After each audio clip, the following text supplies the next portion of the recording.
একটা নৃত্যশিল্পী যে অনেক ভালো নাচে সে কিন্তু ভালো কোরিওগ্রাফার হতে পারে না। আবার অনেক সময় দেখা যায় যে অনেক ভালো কোরিওগ্রাফার সে কিন্তু ভালো নৃত্যশিল্পী নাও হতে পারে। তা এই জিনিসগুলো কিন্তু ব্যালেন্সের বিষয় থাকে এবং শেখার বিষয়ও থাকে। হ্যাঁ, তো এখন আমি করছি, চেষ্টা করছি বা পারছি কিনা এটা দর্শক বা মানুষ বলবে যখন আমার বাচ্চার একটা জায়গায় উঠে আসবে।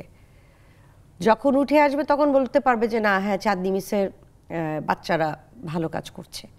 তো ওটার জন্য একটু সময় লাগবে। আসলে এখন সোশ্যাল মিডিয়ার যুগ, তো সবাই সবকিছু খুব তুলিতে চায়, একেবারে তুলিতে চায়। তুলিতে চাইলে নাচ তুলে ফেললাম, ব্যাপারটা এরকম হবে।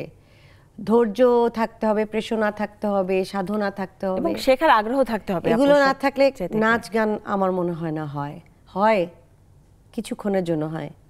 ওই 1 মাস 2 মাস দেখবে, তারপরে কিন্তু তুমি তাকে চলে যাবে, তার ইয়েটা পেজটা নিচে চলে যাবে।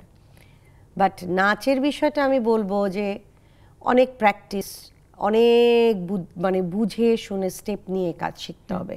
সে যেই ক্যাটাগরি শিখুক না কেন, যারা আমাদের সাথে নাচে, যাদের জন্য আমাদের নাচটা অনেক কালারফুল হয়। কিছু মেয়েদের দেখেছি, কিছু ছেলেদের দেখেছি যে একটা দুটো স্টেপ করতে কষ্ট হতো, ও মা কি সুন্দর, 6 মাস পরে দেখি ইজিলিও এখন অনেক নাচ তুলতে পারছে। ওর বডি স্ট্রাকচারে একটা সুন্দর মুভমেন্টগুলো ধরা পড়ছে যে না, ওকে সুন্দর লাগছে। স্টাডি করলে যেটা হয়, নিজেকে নতুন করে প্রেজেন্ট করা যায়, কিছু নাই একদম।